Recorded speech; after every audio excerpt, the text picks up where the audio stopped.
18 September 2024 বুধবার আংশিক গ্রাস চন্দ্রগ্রহণ। দুবাই, বাহরাইন, সৌদি আরব সহ মধ্যপ্রাচ্যে দৃশ্যমান থাকবে এবং আমেরিকা, কানাডাতেও দৃশ্যমান থাকবে এই চন্দ্রগ্রহণ। আজকে আমরা সারা বিশ্বে গ্রহণের সময়সূচি এবং এই গ্রহণে কী কী নিষেধ, কী কী করবেন সেই সম্পর্কে আলোকপাত করব। 2024 খ্রিস্টাব্দের 18 সেপ্টেম্বর বুধবার হতে যাচ্ছে আংশিক গ্রাস চন্দ্রগ্রহণ। তবে ভারত বাংলাদেশে অদৃশ্য থাকবে এই চন্দ্রগ্রহণ। এই গ্রহণ দৃশ্যমান হবে মধ্যপ্রাচ্যের সকল দেশে, অর্থাৎ দুবাই সহ আরব আমিরাত, ওমান, বাহরাইন, কুয়েত, কাতার, সৌদি আরবে দৃশ্যমান হবে এবং ইউরোপ মহাদেশের সকল দেশে দৃশ্যমান থাকবে। আমেরিকা, কানাডা সহ উত্তর আমেরিকা মহাদেশ, দক্ষিণ আমেরিকা মহাদেশের সকল দেশে, আফ্রিকা মহাদেশে, রাশিয়ার কিছু অঞ্চলে এবং ভারত মহাসাগরের পশ্চিম ভাগে এবং আটলান্টিক মহাসাগরে দৃশ্যমান থাকবে এই চন্দ্রগ্রহণ।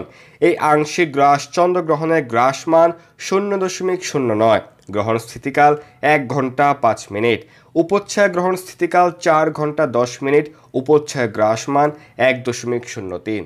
তো এখন আমরা প্রথমে জানবো যে সকল স্থানে গ্রহণ দৃশ্যমান সেই সকল স্থানের সময়সূচি।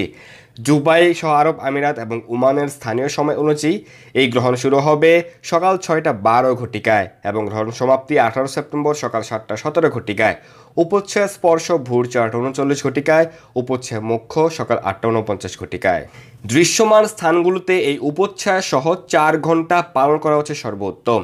বাহরাইন, কুয়েত, কাতারেও দৃশ্যমান থাকবে। বাহরাইন, কুয়েত, কাতারের সময় অনুযায়ী গ্রহণ শুরু ভোর 5টা 12 ঘটিকায়, সমাপ্তি সকাল 6টা 17 ঘটিকায়। উপচ্ছায়া স্পর্শ ভোর 3টা 39, উপচ্ছায়া মুখ্য সকাল 7টা 49 ঘটিকায়।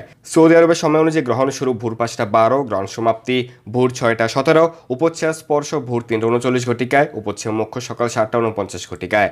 লন্ডন, পর্তুগালের সময় অনুযায়ী গ্রহণ শুরু ভোর 3টা 12 ঘটিকায়, গ্রহণ সমাপ্তি ভোর 4টা 17 ঘটিকায়, উপচ্ছায়া স্পর্শ 1টা 39 ঘটিকায়, উপচ্ছায়া মুখ্য ভোর 5টা 49 ঘটিকায়।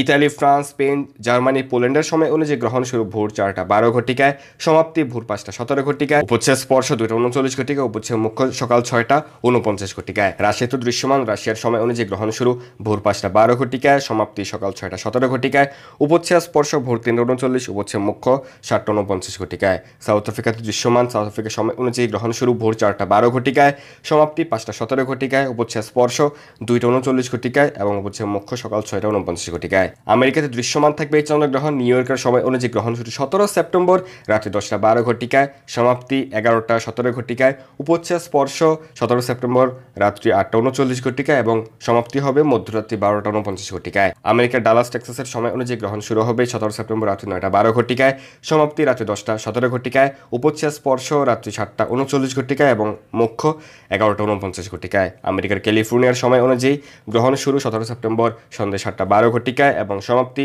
8টা 17 ঘটিকায়, উপচ্ছায়া স্পর্শ বিকেল 5টা 39 ঘটিকায় এবং উপচ্ছায়া মুখ্য 17 সেপ্টেম্বর রাত্রি 9টা 49 ঘটিকায়। কানাডাতে দৃশ্যমান থাকবে। কানাডার মন্ট্রিয়ালের সময় অনুযায়ী গ্রহণ শুরু রাত্রি 10টা 12 ঘটিকায় 17 সেপ্টেম্বর এবং সমাপ্তি রাত্রি 11টা 17 ঘটিকায়, উপচ্ছায়া স্পর্শ 17 সেপ্টেম্বর রাত্রি 8টা 39 ঘটিকায় এবং উপচ্ছায়া মুখ্য মধ্যরাত্রি 12টা 49 ঘটিকায়। কানাডার ব্রিটিশ কলম্বিয়ার স্থানীয় সময় অনুযায়ী গ্রহণ শুরু 17 সেপ্টেম্বর সন্ধ্যা 7টা 12 ঘটিকায় এবং সমাপ্তি রাত্রি 8টা 17 ঘটিকায়, উপচ্ছায়া স্পর্শ বিকেল 5টা 39 ঘটিকায় এবং উপচ্ছায়া মুখ্য 17 সেপ্টেম্বর রাত্রি 9টা 49 ঘটিকায়।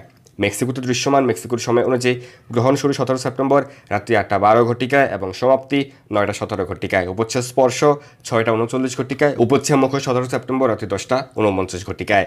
ব্রাজিল, আর্জেন্টিনা, চিলির সময় অনুযায়ী গ্রহণ শুরু 17 সেপ্টেম্বর রাত্রি 11টা 12 ঘটিকায়, সমাপ্তি মধ্যরাত্রি 12টা 17 ঘটিকায়, উপচ্ছায়া স্পর্শ 17 সেপ্টেম্বর রাত্রি 9টা 39 ঘটিকায় এবং উপচ্ছায়া মুখ্য রাত্রি 1টা 49 ঘটিকায়। পেরু, কলম্বিয়াতে দৃশ্যমান থাকবে। গ্রহণ শুরু রাত্রি 9টা 12 ঘটিকায়, সমাপ্তি 17 সেপ্টেম্বর রাত্রি 10টা 17 ঘটিকায়, উপচ্ছায়া স্পর্শ সন্ধ্যে 7টা 39 ঘটিকায়, উপচ্ছায়া মুখ্য 17 তারিখ রাত্রি 11টা 49 ঘটিকায়। এই সকল দৃশ্যমান স্থানগুলিতে উপচ্ছায়া স্পর্শ এবং মুখ্য সহ এই 4 ঘন্টার সময় মান্য করা হচ্ছে সর্বোত্তম। এখন আমরা জানবো অদৃশ্য স্থানসমূহের গ্রহণের সময়সূচি। ভারতে অদৃশ্য থাকবে। ভারতের সময় অনুযায়ী গ্রহণ শুরু সকাল 7টা 42 ঘটিকায় এবং সমাপ্তি সকাল 8টা 47 ঘটিকায়, উপচ্ছায়া স্পর্শ সকাল 6টা 9 ঘটিকায়, উপচ্ছায়া মুখ্য সকাল 10টা 19 ঘটিকায়। যেহেতু ভারতে অদৃশ্য থাকবে সেই কারণে মূল গ্রহণের যে 1 ঘন্টা সময় সেটি গর্ভবতী মায়েদের অবশ্যই মান্য করা উচিত। বাংলাদেশে অদৃশ্য থাকবে। বাংলাদেশের সময় অনুযায়ী গ্রহণ শুরু সকাল 8টা 12 ঘটিকায়, সমাপ্তি 18 তারিখ 9টা 17 ঘটিকায়, উপচ্ছায়া স্পর্শ ভোর 6টা 39 ঘটিকায়, উপচ্ছায়া মুখ্য সকাল 10টা 49 ঘটিকায়। নেপালে অদৃশ্য। নেপালের সময় অনুযায়ী গ্রহণ শুরু সকাল সকাল 7টা 57 ঘটিকায়, সমাপ্তি সকাল 9টা 2 ঘটিকায়, উপচ্ছ্বাস স্পর্শ সকাল 6টা 24 এবং উপচ্ছ্বাস মুখ্য সকাল 10টা 34 ঘটিকায়। মালয়েশিয়া সিঙ্গাপুর অদৃশ্য গ্রহণ শুরু সকাল 10টা 12 ঘটিকায়, সমাপ্তি 11টা 17 ঘটিকায়, উপচ্ছ্বাস স্পর্শ সকাল 8টা 39, উপচ্ছ্বাস মুখ্য দুপুর 12টা 49 ঘটিকায়। অস্ট্রেলিয়াতে অদৃশ্য অস্ট্রেলিয়ার সময় অনুযায়ী গ্রহণ শুরু দুপুর 12টা 12 ঘটিকায়, সমাপ্তি 1টা 17 ঘটিকায়, উপচ্ছ্বাস স্পর্শ 10টা 39, উপচ্ছ্বাস মুখ্য দুপুর 2টা 49 ঘটিকায়। জাপান দক্ষিণ কোরিয়া অদৃশ্য গ্রহণ শুরু 11টা 12 ঘটিকায়, সমাপ্তি দুপুর 12টা 17, উপচ্ছ্বাস স্পর্শ 9টা 39, উপচ্ছ্বাস মুখ্য 1টা 49। চীনে গ্রহণ শুরু 10টা 12 ঘটিকায়, সমাপ্তি 11টা 17 ঘটিকায়, উপচ্ছ্বাস স্পর্শ সকাল 8টা 39, উপচ্ছ্বাস মুখ্য দুপুর 12টা 49 ঘটিকায়। অনেকের মন্তব্য হচ্ছে চন্দ্রগ্রহণ তো রাতের বেলা হয়, তাহলে ভারত বাংলাদেশ এটি দিনে কেন? এর উত্তর হচ্ছে এই চন্দ্রগ্রহণের মূল কেন্দ্র আমেরিকা, কানাডা, ইউরোপ, আফ্রিকায়। তাই আমেরিকা, কানাডা, ইউরোপের সময় অনুযায়ী রাতের বেলাতে হচ্ছে চন্দ্রগ্রহণ। যখন আমেরিকা, কানাডায় রাত, তখন তো ভারতে দিন, তাই ভারতের সময় অনুযায়ী সেটি দিন বা সকাল হয়ে যায়। পরবর্তী চন্দ্রগ্রহণ হবে 2025 খ্রিস্টাব্দের 14 মার্চ। তাহলে গ্রহণের সময় কী কী বর্জন করতে হবে? গ্রহণের সময় খাবার গ্রহণ করা, রান্না করা, তেল মালিশ করা, পানীয় জল গ্রহণ করা, চুল আঁচড়ানো, দাঁত ব্রাশ করা, পরনিন্দা, ঘুমানো এবং এই ক্রিয়াকলাপে জড়িত থাকা নিষিদ্ধ। গর্ভবতী মায়েদের ক্ষেত্রে বাইরে বের হওয়া নিষেধ, সূর্যের দিকে বা চন্দ্রের দিকে তাকানো নিষেধ, কাপড় কাটা ছাড়া সেলাই করা, সবজি কাটা, পাপড় ভাজা নিষেধ, গাছের পাতা ছাড়া খারাপ কোনো বিষয় চিন্তা করা নিষেধ এবং গর্ভবতী মায়েদের ক্ষেত্রে হাত পায়ের আঙুল বাঁকা করবে না, সোজা রাখতে হবে, বসতে বা ঘুমাতে পারবে না। বিশেষ করে যে সকল স্থানে গ্রহণ দৃশ্যমান সেখানে অবশ্যই পালন করতে হবে। গ্রহণের সময় কী কী করবেন? গ্রহণের সময় অধিক হরিনাম জপ, কীর্তন, শাস্ত্র অধ্যয়ন, আলোচনা করতে পারেন। মোবাইলে কৃষ্ণকথা শ্রবণ বা কীর্তনমেলা, হরিনাম সংকীর্তন শ্রবণ করতে পারেন। যেহেতু গর্ভবতী মায়েরা জপমালা জপ করতে অনিচ্ছুক হলে বা সমস্যা হলে যেহেতু হাতের আঙুল সোজা রাখতে হয়, সেক্ষেত্রে মুখে মুখে হরিনাম জপ কীর্তন করতে পারেন। কৃষ্ণকথা শ্রবণ, হরিনাম সংকীর্তন শ্রবণ করবেন। সকলের ক্ষেত্রে গ্রহণ শেষ হওয়ার পরে বা গ্রহণের শেষের দিকে স্নান করতে হয়। যাদের পক্ষে সম্ভব শুদ্ধ ব্রাহ্মণ বৈষ্ণবকে দান করতে পারেন। রান্নাকৃত খাবার ফেলে দিয়ে চুলা ধুয়ে রান্না করতে পারেন। গ্রহণকালে ভগবানের সেবা পূজা করা যাবে কিনা? হ্যাঁ, অবশ্যই করা যাবে। এই সময় সেবা পূজা আরতির সময় পড়লে মন্দিরে ভগবানের সেবা পূজা যথারীতি চলে।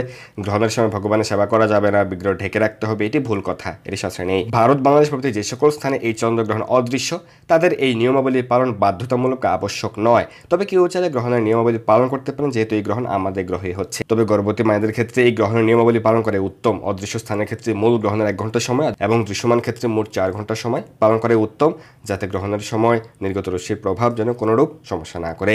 এবং এই গ্রহণের নিয়মাবলী কিন্তু কুসংস্কার নয়, এটি শাস্ত্রীয় এবং বৈজ্ঞানিকভাবে স্বীকৃত। তাই কোনো প্রকার আজেবাজে মন্তব্য করে ব্যক্তিত্বহীনতার পরিচয় দিবেন না। কৃষ্ণ সেবায় যুক্ত থাকুন, বেশি বেশি হরিনাম জপ করুন। ধন্যবাদ সবাইকে। হরে কৃষ্ণ। এই দুর্লভ মনুষ্যজন্মকে সার্থক করতে যুক্ত হন কৃষ্ণ ভাবনায়। আপনার সকল ধর্মীয় বা পারমার্থিক প্রশ্ন জানাতে যুক্ত হন আমাদের টেলিগ্রাম গ্রুপে, আর এই ভিডিওটি শেয়ার করে আপনার সকল বন্ধুদের কাছে পৌঁছে দিন। ধন্যবাদ সবাইকে।